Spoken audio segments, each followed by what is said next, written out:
Assalamualaikum warahmatullahi wabarakatuh. Apa kabar anak-anak ustazah semuanya? Semoga tetap dalam keadaan sehat walafiat. Bertemu lagi dengan materi IPS kelas 9 bersama saya Ustazah Restu. Hari ini kita telah memasuki episode 15, yaitu dampak globalisasi kehidupan kebangsaan dan upaya menghadapi globalisasi. Dampak positif globalisasi kehidupan kebangsaan yaitu: 1. Adanya keterbukaan informasi. Akses terhadap informasi yang mudah dan terbuka dapat memudahkan masyarakat Indonesia untuk memperoleh beragam informasi dan menambah ilmu pengetahuan. Sehingga hal ini diharapkan membuat masyarakat Indonesia cerdas dan dapat berpikir kritis. Yang kedua, komunikasi semakin mudah dan cepat. Melalui media komunikasi modern seperti internet, telepon seluler, dan media sosial, seseorang ataupun sekelompok orang dapat berinteraksi dengan mudah meskipun jarak fisik antar anggota sangat jauh.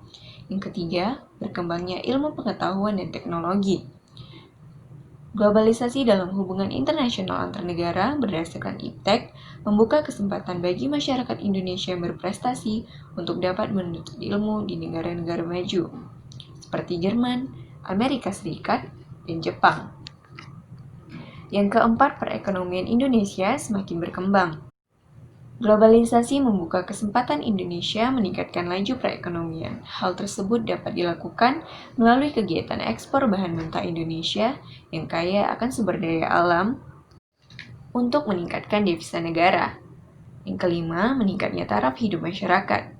Globalisasi yang digambarkan sebagai dunia tanpa batas memungkinkan masyarakat Indonesia bekerja di negara lain untuk meningkatkan taraf hidupnya.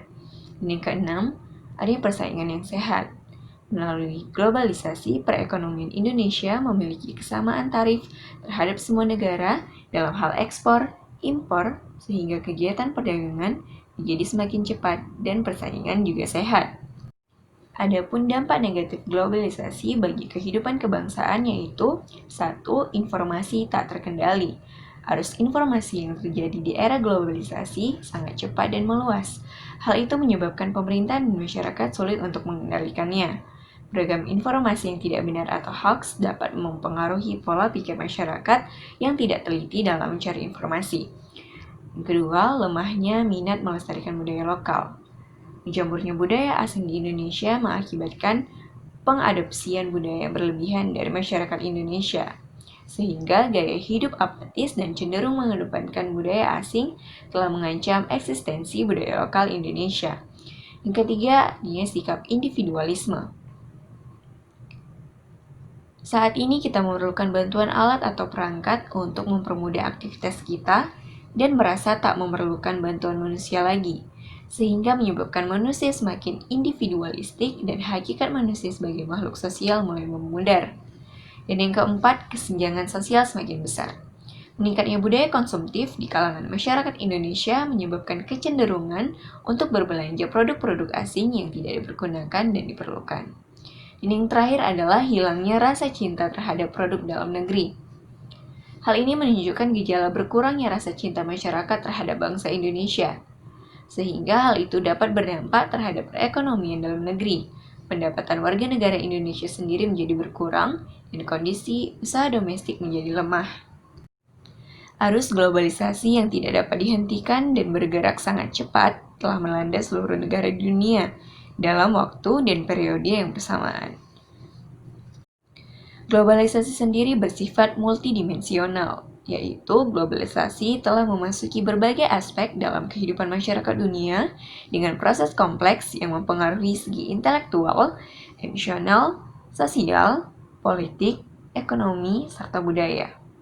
Adapun ciri-ciri dari globalisasi yaitu perubahan dalam dimensi ruang dan waktu. Maksudnya adalah perkembangan teknologi dan informasi yang sangat cepat melalui produk-produk elektronik seperti televisi satelit, komputer, smartphone, dan internet yang menunjukkan bahwa komunikasi global terjadi secara cepat dan terus-menerus berkembang.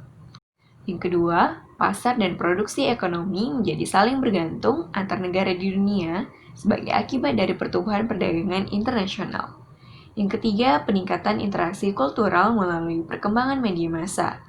yaitu adanya gejala yang berhubungan dengan perolehan gagasan budaya dan pengalaman baru yang masuk di setiap negara, misalnya dalam bidang fashion, literatur, dan makanan.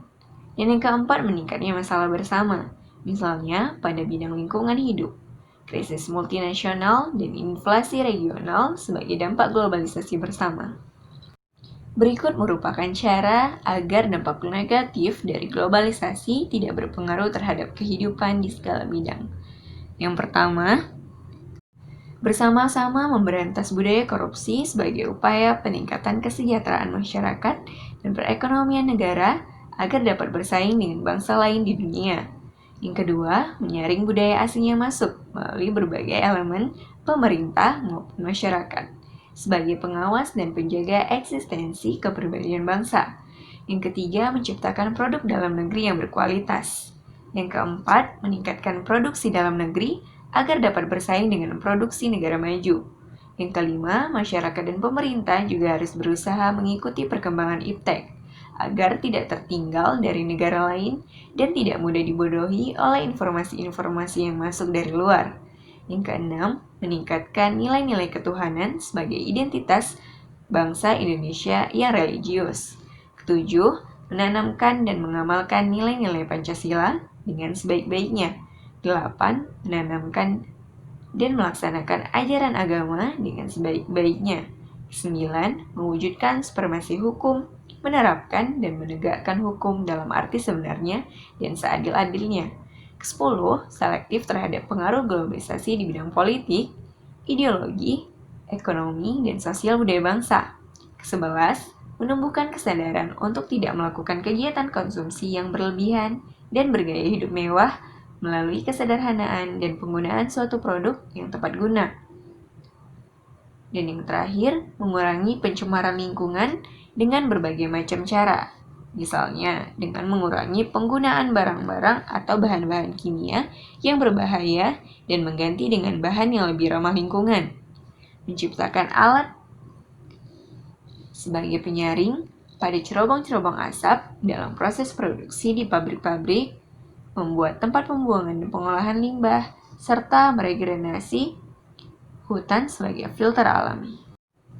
Adapun upaya menghadapi globalisasi berdasarkan sumber lain yaitu 1. Meningkatkan jiwa semangat persatuan kesatuan serta nasionalisme, melestarikan adat istiadat dan budaya daerah, meningkatkan kualitas nilai keimanan dan moralitas masyarakat, mendorong dan mendukung upaya memperjuangkan keadilan antar bangsa, menjaga keaslian objek wisata dalam negeri, meningkatkan kualitas sumber daya manusia Indonesia, dan mendorong serta mendukung negara maju untuk memberikan dana perbaikan lingkungan. Berikut adalah tugas. Menurutmu, upaya apa yang harus dilakukan dalam menghadapi dampak negatif dari adanya globalisasi? Demikianlah materi yang dapat Ustazah sampaikan. Mudah-mudahan anak-anak Ustazah dapat memahami materi yang telah Ustazah sampaikan ini. Apabila ada yang kurang dipahami, bisa langsung menghubungi Ustazah. Demikianlah pembelajaran kita hari ini. Wassalamualaikum warahmatullahi wabarakatuh.